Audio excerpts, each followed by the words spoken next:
Bonjour et bonsoir à tous.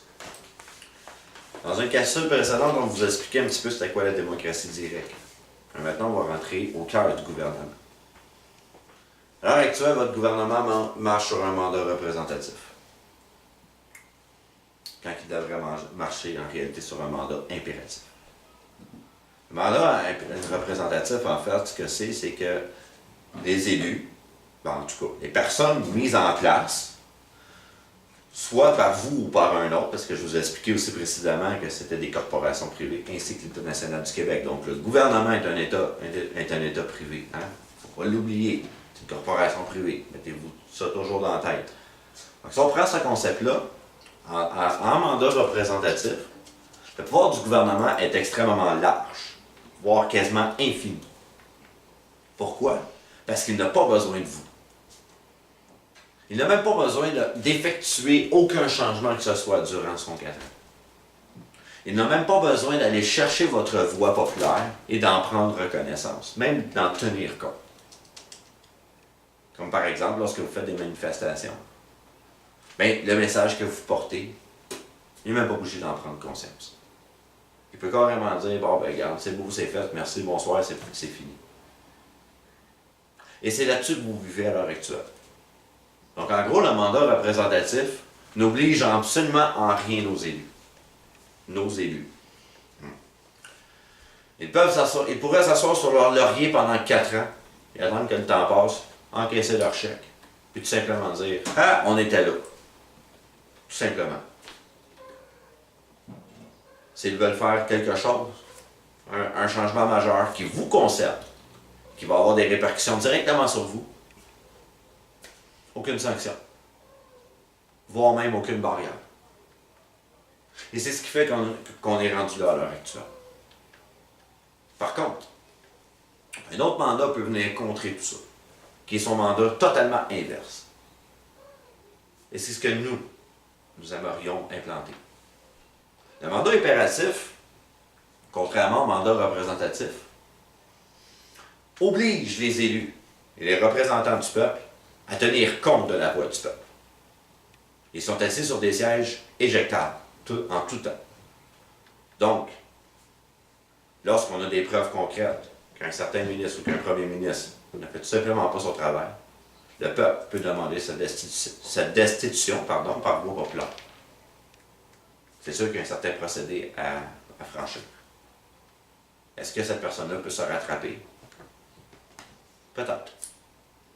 En l'occurrence, le mandat impératif prévoit à ce que les promesses électorales soient tenues. Donc, de faire attention à ce qu'on dit. Prévoit à ce que la voix du peuple soit prise en compte.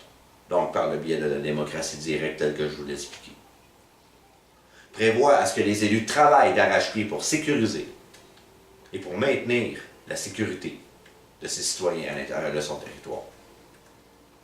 Et de faire tout ce qui est en son pouvoir et à sa disponibilité pour changer les choses ou pour les modifier pour le mieux. Toujours. Donc son importance, elle est exponentielle. À ce moment-là, le citoyen a une voix au gouvernement. Le gouvernement qui, je vous le rappelle, doit compter le mandat, le Conseil législatif ainsi que l'Assemblée nationale. Donc à ce moment-là, le peuple a sa voix, a son oreille et a à sa disponibilité des gens qui sont là réellement pour travailler pour eux autres. Et non pas pour s'asseoir sur leur laurier et attendre que le temps passe. À l'heure actuelle, vos élus prennent des décisions qui vous concernent de façon directe. Puis ils n'ont même pas besoin de vous donner de compte rendu. Le mandat impératif dit complètement le contraire. Que vous devez recevoir, avant toute chose, la documentation, être informé, avoir le droit de vous exprimer sur ce futur changement-là. Que ce changement-là doit être pris en compte, en ligne d'accord. Donc, par le biais du mandat impératif, ce que nous mettons en place, un petit peu aussi en lien avec la démocratie directe, c'est votre accessibilité à votre représentant de circonscription ou votre député, en fait, tout simplement. C'est que le député, dans tout son travail, doit se déplacer pour aller vers les gens. Savoir qu'est-ce qui a changé, qu'est-ce qu'il y a à faire. Et à ce moment-là, surtout, c'est là que vous devez absolument et impérativement vous exprimer en tant que citoyen, dire ce que vous pensez, ce que vous aimeriez, ce que vous aimez ou ce que vous n'aimez pas. Pour que le député, lui, ensuite de ça, fasse son travail régional pour modifier ce qui arrive modifier. Chaque région ne fonctionne pas de la même façon et c'est de là toute l'importance du mandat impératif. De se faire respecter en tant que citoyen dans un territoire, tout simplement. Donc, en ayant à la disposition des députés qui sont disponibles et qui sont là pour répondre à vos questions, pour vous dire ce qu'il en est réellement, donc une transparence sans précédent, vous avez accès à un gouvernement transparent. Et vous avez accès surtout à la modification des choses qui vous concernent, vous, en tant que peuple. Donc encore une fois, merci d'avoir écouté nos capsules. J'espère que ça va vous avoir un petit peu plus renseigné sur nous surtout. Mais sinon, ça sera un enseignement supplémentaire que vous pourriez cocher à votre agenda. Donc merci à vous et une excellente soirée.